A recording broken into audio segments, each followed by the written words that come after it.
صلاة الله سلام Bismillah wassalatu wassalamu ala rasulillah wa ala alihi wa sahbihi wa mawalah wa la hawla wa la quwata illa billahi wa ba'du. Kita lanjutkan kajian kita, masih membahas kitab Al-Jami' dari kitab Bulughul Maram, dan kita masuk pada hadis yang ke-11. Kita baca hadisnya.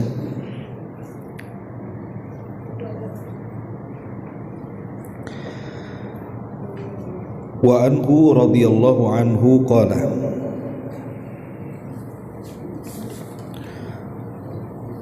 qala Rasulullah sallallahu alaihi wasallam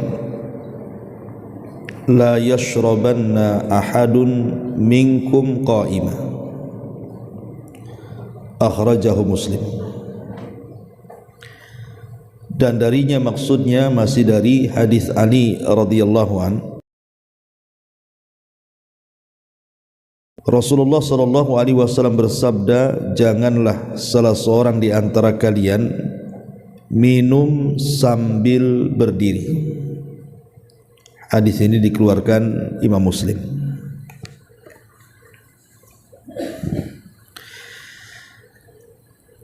Ma'asyiral muslimat yang dimuliakan Allah Subhanahu wa taala, ada juga riwayat yang semakna dengan hadis ini. La yashrabanna ahadum minkum qa'ima faman nasiya fal yastaqi.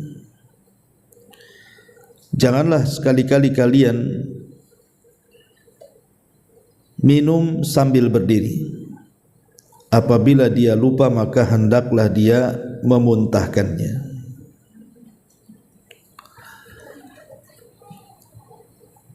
Hadis ini adalah hadis yang menunjukkan kepada kita tentang larangan tidak boleh minum sambil berdiri tanpa uzur.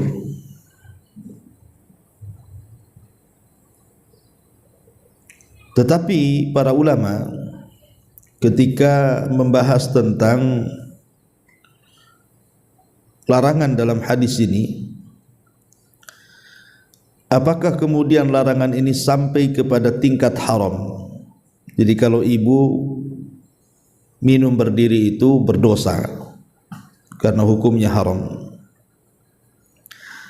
ataukah hanya sekedar makruh saja? Lah Imam Nawawi rahimahullahu taala menjelaskan bahwa minum sambil berdiri itu tidak sampai kepada haram, tetapi hanya sekedar makruh saja. Beliau mengatakan di sini, fadhahaba aktsarul ulama ila anna nahya anis syurbi qa'iman litanzihi la litahrimi. Kebanyakan para ulama bahwa memahami larangan dalam minum berdiri itu hanya litanzih, maksudnya dibawa kepada makruh, la litahrim, bukan dibawa kepada haram. Taib, sebelum kita jelaskan hadisnya, kita akan menjelaskan dulu tentang seputar adab-adab minum dulu, karena ini kan bagian daripada adab minum. Ma'asyiral muslimat yang dimuliakan Allah Subhanahu wa taala, yang pertama yang harus dipahami atau diperhatikan ketika kita minum, hendaklah seseorang minum dengan membaca basmalah. Jadi seseorang makan ataupun minum jangan hanya sekedar minum saja, tetapi juga disunahkan membaca basmalah.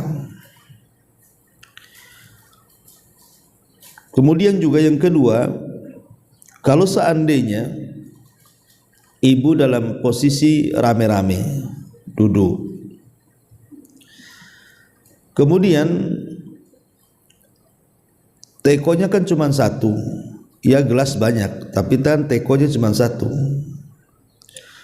maka sebaiknya ketika menuangkan air minum itu dimulai dari arah kanan dulu, kemudian berkeliling sampai selesai.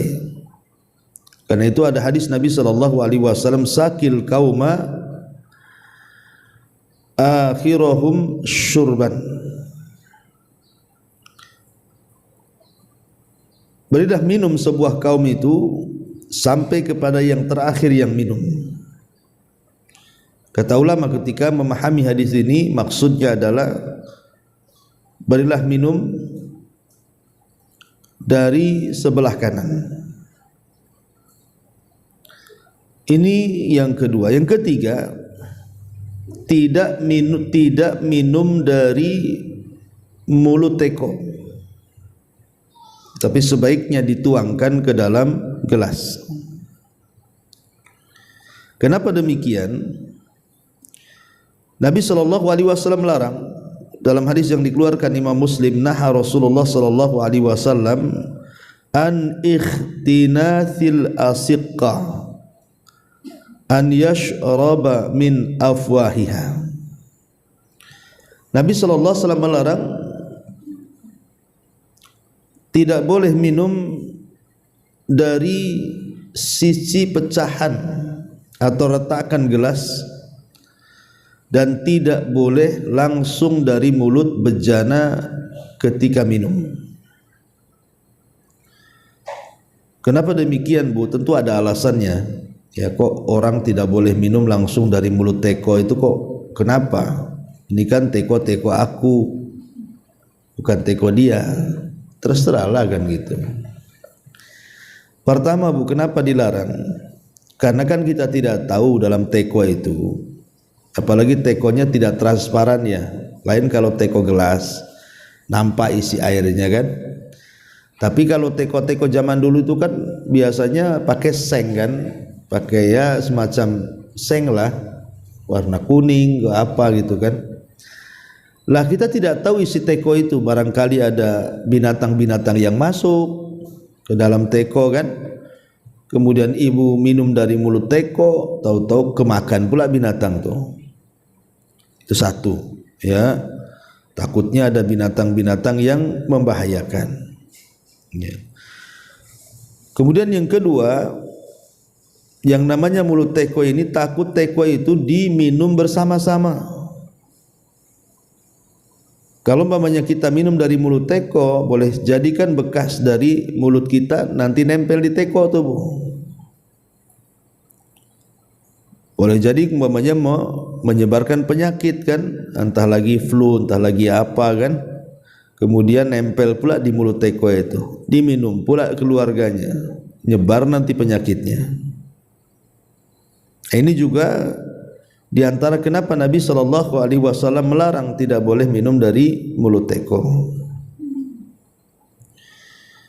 Tetapi kalau memang tekonya transparan, kayak teko gelas gitu kan nampak tuh ada apa-apanya di situ, dan tidak ada yang minum kecuali ibu sendiri dari situ, maka tidak ada masalah. Pertama karena nampak isinya, yang kedua karena memang tidak ada yang minum kecuali ibu di situ. Tapi kalau rame-rame ya sebaiknya jangan. Ini juga termasuk adab masalahnya kan, adab minum. Kemudian juga ada mutanafus filina. Kadang ada orang minum itu tidak bernafas, Bu. Main ambil gelas yang jumbo, kemudian ibu minum klek habis gitu ya. Kenapa? Karena ini bukan sunnah. Sunnahnya itu sebagaimana hadis Nabi SAW, beliau itu yatanafas fi syarabi thalathan. Jadi beliau kalau minum itu satu gelas itu dibuat 3 kali. Minum dulu, berhenti, minum dulu, berhenti, minum dulu, berhenti gitu Bu, ngambil nafas-nafas sedikit-sedikit aja minumnya. Jangan langsung klek-klek habis gitu loh maksudnya Bu ya. Itu namanya menyelisih sunnah Nabi SAW, karena madorotnya takut keselak nanti Bu ya. Apalagi orang yang capek, haus, kan biasanya pengen puas tuh minumnya.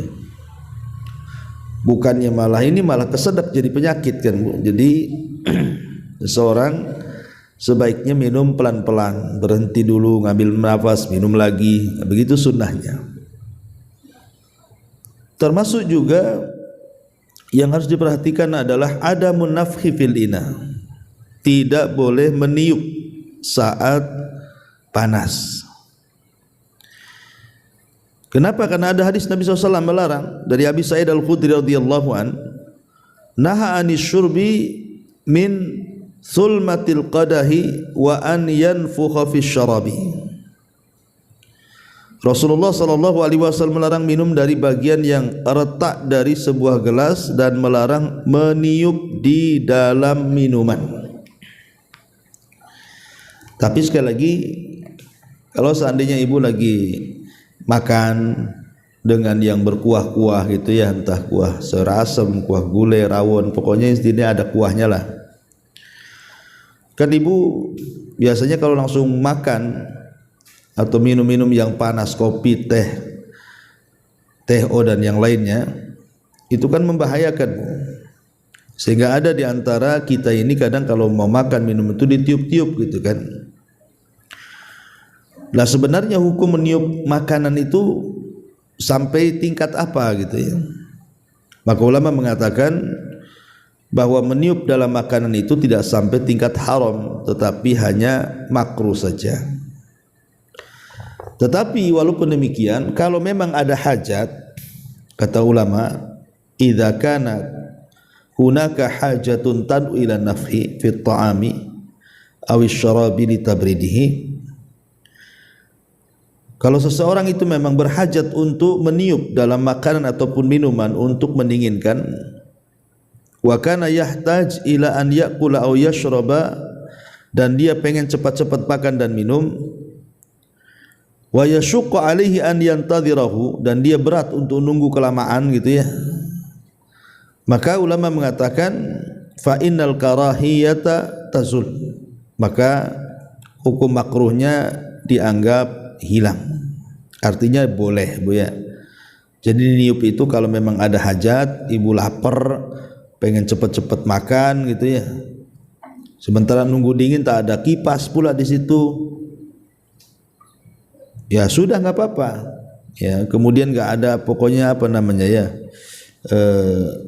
buku atau apa yang bisa dikipas-kipasin, maka tidak mengapa kata ulama seseorang meniup makanan kalau ada hajat. Ini juga diantara adab makan, adab minum. Kemudian juga adab minum itu termasuk juga asyurbu bi yadil yamin, minum dengan tangan kanan. Ini bagian daripada adab. Karena minum dengan tangan kiri itu adalah minumnya setan.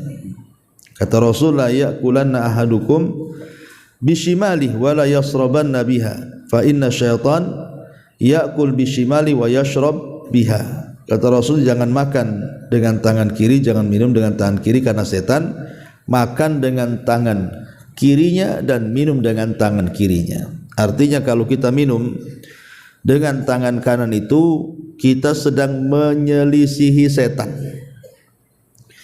Kalau ibu minum atau makan dengan tangan kiri berarti ibu kawannya setan. Tapi kalau menggunakan tangan kanan berarti kita menyelisihi. Maka ini juga pelajaran bagi kita, pendidikan bagi anak-anak, karena biasanya anak-anak kalau dari kecil tidak diarahkan itu sampai besar jadi kidal jadinya. Ini juga penting Bu ya. Jangan sampai kalau kita punya anak kecil atau ibu punya cucu nampak makan atau minum dengan tangan kiri, lekas ditegur. Karena itu bentuk penyelisihan terhadap setan, bukan hanya sekedar adab makan minum aja, tidak. Tapi lebih daripada itu kita sedang menyelisihi makan minumnya setan. Kemudian juga di antara adab adalah bersyukur, mengucapkan hamdalah kalau memang kita selesai makan ataupun minum. Kata Nabi SAW, innallaha la yarda 'anil abdi an ya'kulal akalata fayahmadahu 'alaiha aw yashrab asyurbata fayahmaduhu 'alaiha. Kata Rasul, Allah sangat redha, sangat senang kepada hamba ketika dia makan, setelah makan dia memuji Allah. Ketika dia minum, selesai minum dia memuji Allah Subhanahu wa taala. Nah, ini di antara adab-adab yang berkaitan dengan minum. Dan perlu diketahui juga berkaitan dengan minum ini, kita tahu bahwa minum ini salah satu hajat dan kebutuhan manusia. Orang kalau tidak ada air bisa mati, tetapi kalau orang tidak makan masih bisa bertahan hidup. Tapi kalau orang tidak ada air, sebentar saja dia tidak akan bisa bertahan hidup. Sehingga minum itu bagian nikmat Allah Subhanahu wa taala terbesar dalam hidup kita. Wa ja'alna minal ma kulla syai'in hayy. Dan kami jadikan pada air itu segala sesuatu bisa menjadi hidup. Makanya kalau kita melihat tentang keutamaan sedekah, maka seafdol-afdol sedekah itu adalah sedekah dengan air. Sedekah dengan air. Jadi mana-mana yang butuh air kayak masjid, pesantren, atau mungkin desa-desa, tempat-tempat yang butuh pengairan air minum, kalau kita kemudian berinfak untuk mereka, maka itu seafdol-afdolnya sedekah. Kata Nabi SAW, afdolus sadaqah sadaqatul ma. Seutama-utama sedekah adalah sedekahnya air. Makanya pernah satu hari Imam Hakim itu yang mengarang kitab Mustadrak, kemudian biasa disebut-sebut kalau kita membahas hadis Nabi mesti di belakangnya kan rawahu Hakim, rawahu Tirmidzi, rawahu Muslim, rawahu Bukhari. Pokoknya dia adalah seorang pengeluar hadis, Imam Hakim ini. Jadi satu hari Imam Hakim ini sakit, ada luka di badannya, dan dia sudah berusaha untuk mencari pengobatan ke sana kemari, tapi Allah takdirkan juga tidak sembuh-sembuh. Akhirnya satu hari dia hadir di majelisnya Imam Sabuni, hadir di majelis Al-Imam As-Sabuni. Maka selesai pengajian, selesai ta'lim, maka Imam Hakim ini datang kepada Imam As-Sabuni, kemudian mengadukan penyakitnya dan mengatakan, ya Imam, saya ada sakit di badan saya, luka yang tidak pernah kunjung sembuh. Bisa enggak kau minta jamaah yang hadir di majelis taklim kamu ini mendoakan akan kesembuhan aku? Akhirnya kemudian Imam As-Sabuni meminta jemaahnya yang hadir di situ, baik yang laki-laki atau yang perempuan, agar sama-sama mendoakan sakitnya Imam Al-Hakim ini. Tiba-tiba kemudian selang beberapa hari ada seorang wanita yang hadir di majelis taklim itu bermimpi malamnya, bahwa dalam mimpinya dia berjumpa dengan seseorang yang mungkin itu mimpi baik dari malaikat gitu ya, agar menitipkan pesan kepada Imam Hakim, kalau dia ingin sembuh penyakitnya maka sedekahlah dengan air. Akhirnya wanita ini kemudian menyampaikan perkara mimpinya kepada Imam As-Sabuni untuk disampaikan kepada Imam Hakim. Maka kemudian Imam Hakim pun menyarankan atau berusaha melakukan apa yang disarankan oleh Imam As-Sabuni agar bersedekah dengan air supaya sembuh penyakitnya. Akhirnya kemudian dia pun berusaha mencari desa yang sangat berhajat kepada air. Kemudian dia menggali sumur di situ.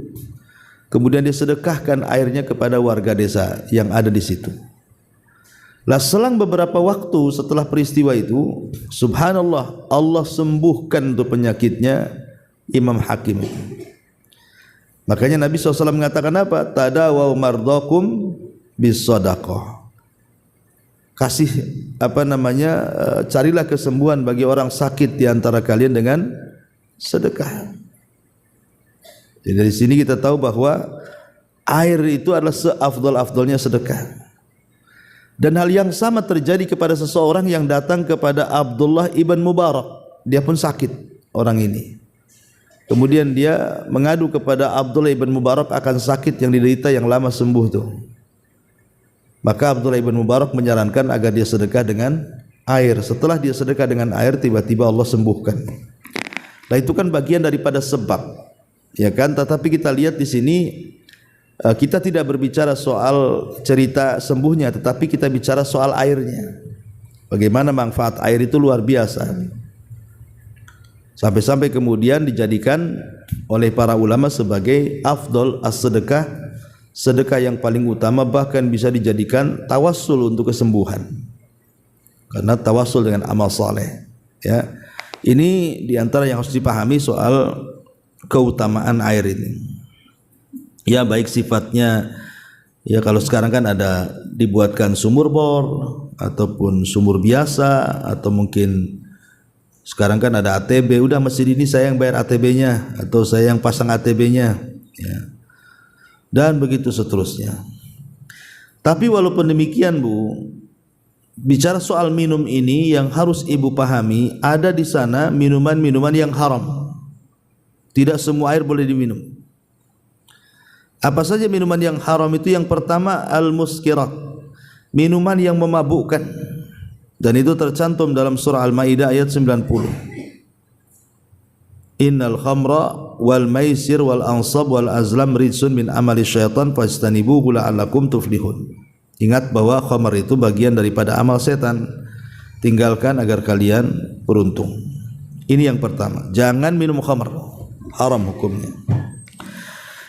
Kemudian yang kedua, jangan minum racun. Minum racun seperti orang yang bunuh diri, minum racun, haram, tak boleh. Karena Rasul mengatakan la dharara wala dhirar, tidak boleh menyakiti diri sendiri dan tidak boleh menyakiti orang lain. Tidak boleh. Badan ini milik Allah, bukan milik kita. Jangan disakiti dengan minuman racun, racun serangga, racun tikus, racun kecoa, macam-macam diminum dia. Enggak boleh. Kemudian yang ketiga an-najasat, air najis tidak boleh diminum. Air najis itu tidak boleh diminum. Kemudian juga termasuk laban al-jalalah. Jadi laban al-jalalah adalah air susu yang dihasilkan dari hewan yang disebut jalalah. Jalalah itu hewan yang dibesarkan dari makanan-makanan yang najis. Jadi ada hewan kayak umpamanya ibu naro lele di sepiteng Bu, ya lah ibu naro lele di sepiteng itu kan lele besarnya kan karena makan kotoran kan Bu. Itu disebut jalalah namanya Bu. Ibu tidak boleh makan lele yang hidup di sepiteng itu, kecuali lele itu kemudian diletakkan di air bersih paling lama 3 hari, paling sebentar 3 hari, paling lama ya terserah. Dikasih makanan bersih dulu, makanan suci dulu, baru mungkin setelah lebih dari 3 hari baru boleh dimakan.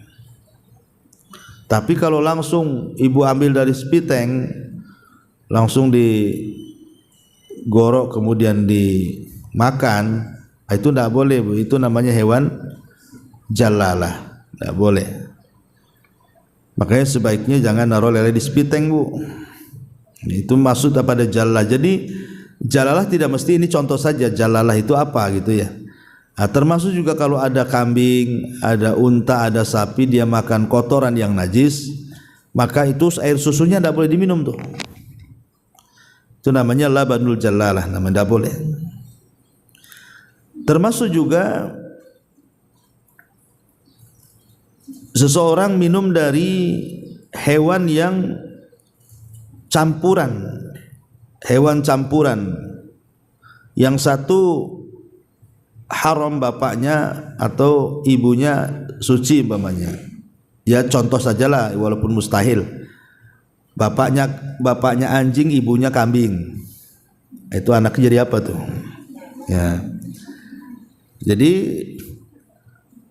si kambing ini hamil karena dihamili si anjing. Itu namanya kan hewan yang berbeda ya, yang satu halal yang satu haram kan Bu. Nah, ini kalau ada turunan kayak gini Bu, maka ke bawahnya nggak boleh diminum air susunya. Nah, ini juga nggak boleh juga sama. Kemudian juga termasuk larangan adalah minum di bejana emas atau perak. Nah, itu juga harus dipahami. Tidak boleh minum di bejana emas ataupun perak.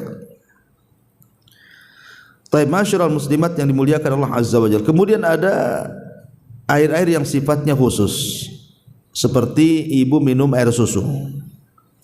Air susu ini kan ada hukum-hukumnya kan Bu.